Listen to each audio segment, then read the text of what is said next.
Well, welcome back. I know I have not done this in a while, but finally I decided to get back into the game. In the bonus, don't even know what episode this is at this point. But on this installment, I took a look at the Lakers Knicks game that just finished. The Knicks got the W, and you can tell I haven't done this one in a while because I didn't even write down the score. That the Knicks, they won 111-96 at home. And I have plenty of notes to get into, but again, sorry for taking such a long break from making these in the bonus videos. I know I've just been super busy. I feel like trying to get everything done with my schoolwork and everything else that's going on. Hopefully I can get back into a groove to finish off the regular season, because once the playoffs gets around, I'm certainly going to try and recap plenty of those games because they're obviously going to be very intense, especially in the later rounds. But I want to make sure I get a few of these regular season games in while I can. And even though this matchup between these two teams had plenty of injuries, plenty of implications, that is, that being LeBron James being out, Anthony Davis being out, obviously. The Lakers were not at full strength. It was still a good matchup, and I think it made for a really good game. But just to rattle off some statistics, we saw Julius Randle have just an amazing game against his former team, the team that drafted him. He had 34 points, 10 rebounds, 4 assists, shot 13 of 23 from the field, 6 of 7 from the line, had 2 steals, a block. He did have 7 turnovers, which is, not what you want to see from your star player. But, I mean, hey, he looked really dominant out there. And, he had 7 turnovers, but I'm pretty sure the Lakers as a team had plenty of turnovers. They had 24 turnovers, Los Angeles, so they were pretty sloppy as a team. So the Knicks, even though Randall had 7 turnovers himself, they still did better in that department than Los Angeles. But I guess just to start the game, so I was watching the MSG broadcast with Mike Breen and Walt Frazier, of course. And at the beginning of the game, they were mentioning how R.J. Barrett, this was Mike Breen saying this, R.J. Barrett, he might be their future closer, because the Knicks have been in plenty of close games as of late. And R.J. Barrett has really taken that mantle, I guess, of just closing games for the Knicks, taking those final shots. And Walt Frazier was pretty much saying, yeah, it's really just about confidence. When you have teammates that believe in you, that know you can make those shots, they're going to get you the ball, and all you got to do is execute. Unfortunately, though, for RJ, he didn't have the best of games today. He had 7 points, shot 2 of 11 from the field. But, I mean, that's the thing with RJ. He's still so young. I've loved RJ ever since he came out of college. I think there was even some times when I thought he was going to be better than Zion. Now that just looks foolish. But I still think, everyone saw when that draft class, there was such a huge gap between Zion and Ja and then RJ. I don't know if it's really that big. I think Ja and Zion, they have teams constructed around them, and they're put in positions to have success, whereas RJ, he's not really the main option on his team. And his skill set it's kind of strange in what the Knicks have around him. So I think as he continues to develop, he's going to develop into a really good player. And I mean, like they said, he's had plenty of really, really good games as of late. I don't know the exact statistics, and I probably should have looked this up beforehand. But I mean, he's been averaging close to 21 points per game over his last couple of games. So he's certainly been really good for the Knicks, and I think this is just an off night, and that's perfectly fine for a young player. I think if your young player just has consistency problems, you shouldn't be concerned as a fan because if generally he can put up good numbers, have good performances, then you really shouldn't be concerned having a few off nights. That's gonna happen. That's gonna happen to everyone. Not everyone can be LeBron James and score 20 points every single night of his entire career. It's not how that works. So again, I think as RJ progresses in his career, he's gonna be just a fine player for New York. And yeah, he even though he didn't make much of an impact offensively, I really liked what I saw from him on defense. He was really, really engaged defensively throughout the entire game, whether it was, defending Kyle Kuzma, which seemed to be like his matchup in this one. He looked really, really good. Just moving laterally, contesting shots, just not fouling. I think he looks really good on that end, and that's something you can't necessarily say about some of the other players taken in his draft class. I think that's one thing that he has on a lot of people in that draft class is defense. And I think maybe it's a byproduct of him playing for Tom Thibodeau and in this system with the Knicks. But I just love what I'm seeing from him defensively, especially in this game. And again, in a game where you just don't have your shot falling, he made an impact still. And you love to see that. And the Knicks got a big win against the Lakers. But again, I don't want to spend too much time talking about RJ Barrett because there was plenty of other storylines in this one. Again, Julius Randle having a huge performance against his former team. One story that I thought, was mentioned on the broadcast that I thought was really, really cool.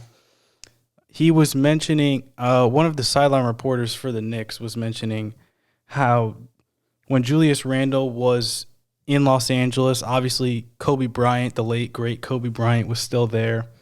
And he was telling Julius Randle, because, again, that whole team was so young. They had D'Angelo Russell on that team. They still had Jordan Clarkson.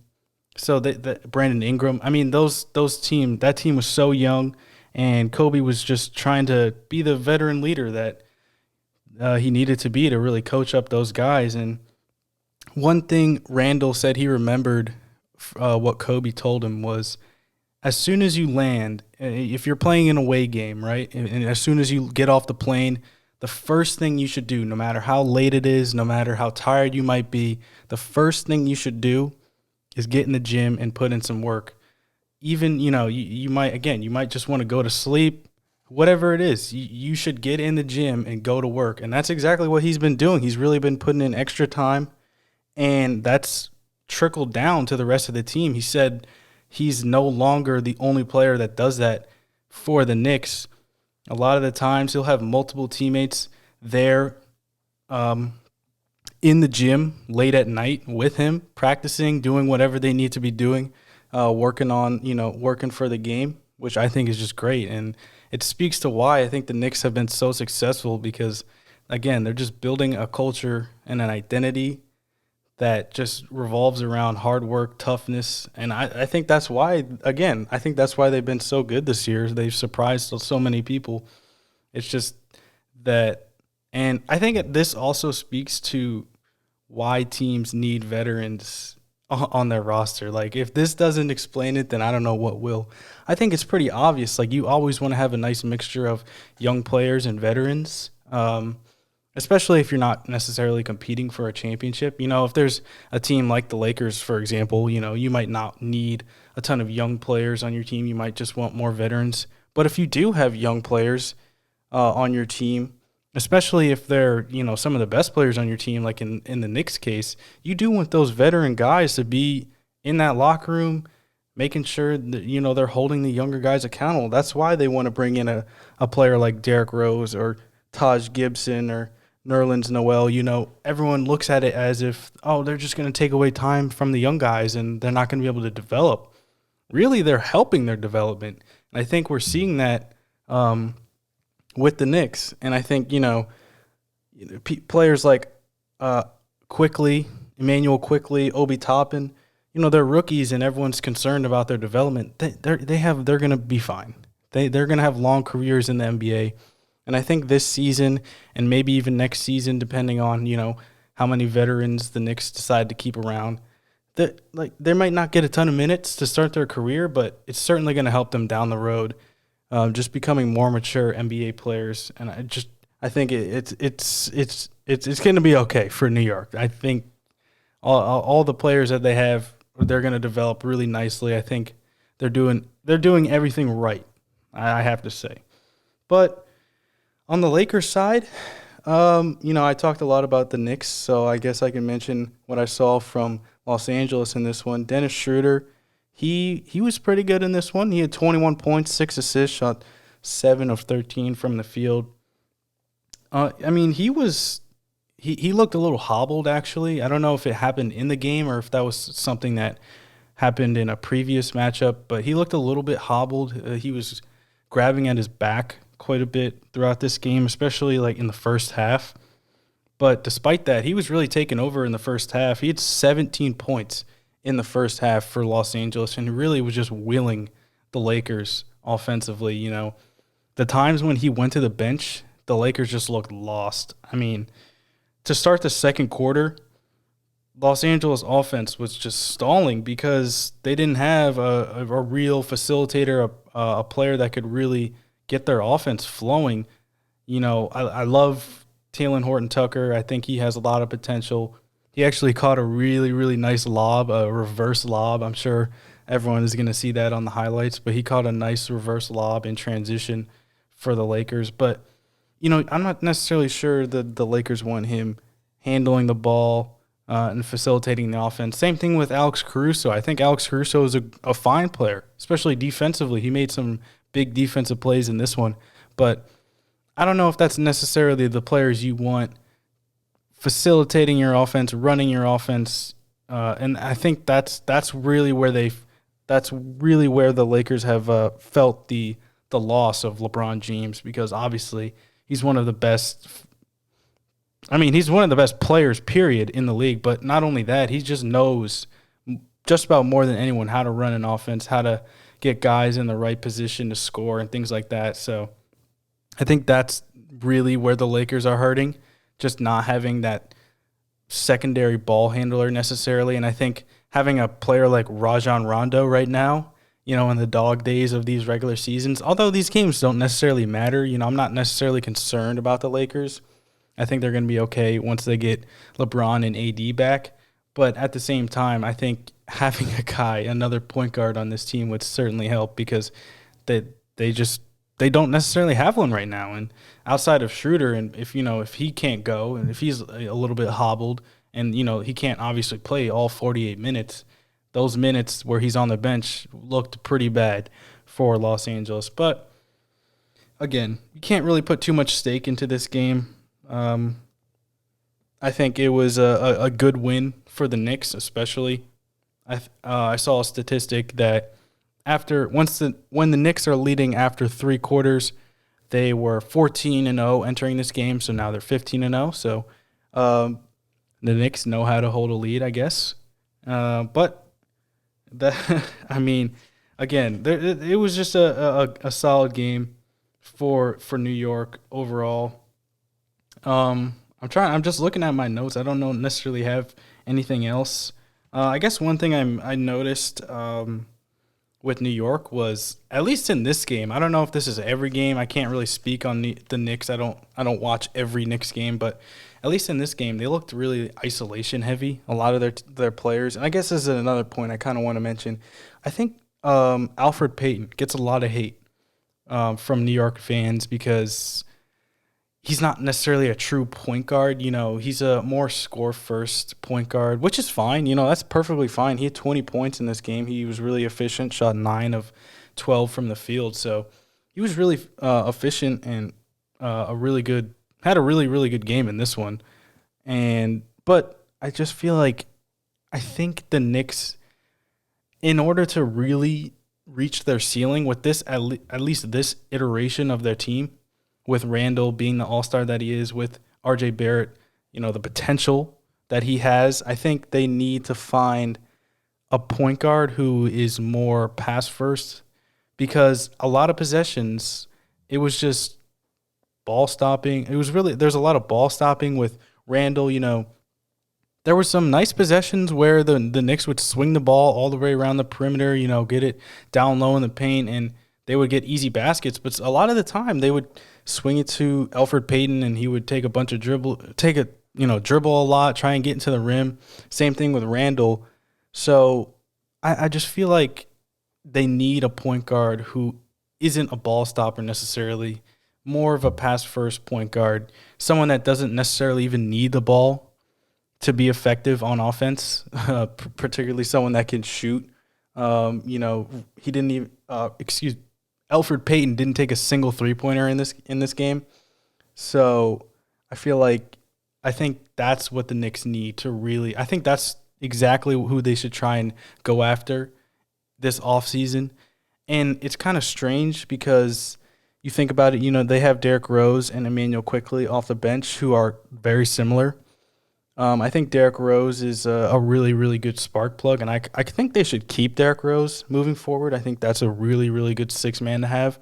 Same thing with IQ, because I view IQ more as like a shooting guard, even though he's kind of undersized. I don't know if he's necessarily undersized. He's like 6'3", but I mean, I guess for a shooting guard, that's a little bit undersized. Alec Burks actually was playing a little bit of point guard for the Knicks off the bench, which was kind of strange to see. But he actually looked really solid, just handling the ball, made some really nice passes in this one. So I think, I think more than anything, the Knicks just need to find that point guard to really man their offense. I love Julius Randle as a point forward. I love what RJ Barrett can do with the ball in his hands, but I think more than anything, if they can get a guy like, I don't know, everyone keeps saying it's Lonzo Ball that they need to go after, which I think would be a really good fit just because he would come in there, be able to shoot. He's increased his shooting percentages this season. He still is obviously going to play defense. He's a bigger point guard with a lot of length. So I think he would fit well with the Knicks, but there's certainly other players that I can't necessarily think of at the top of my head that would fit with this team, maybe a little bit better than Elfrid Payton. And again, this is not a knock on Elfrid Payton. I think he's a really good player, but I kind of view him more as like a spark plug six-man. Like, I think if he went to a contending team, like a real contending team, one of the top teams in the NBA, I think he would be a sixth man of the year candidate. I think he could come off the bench and give you 15 to 18 points a game. If you give him the keys to an offense, like the Knicks kind of have at some points of their season. But yeah, I think that's really what the Knicks need to really go after. But I mean, other than that, I like their lineup a lot. I think Reggie Bullock is a really good fit with them. He just takes threes whenever he's open. Shot 4 of 12. Reggie Bullock did in this one, made 3 threes. So he wasn't the most efficient that I've seen him.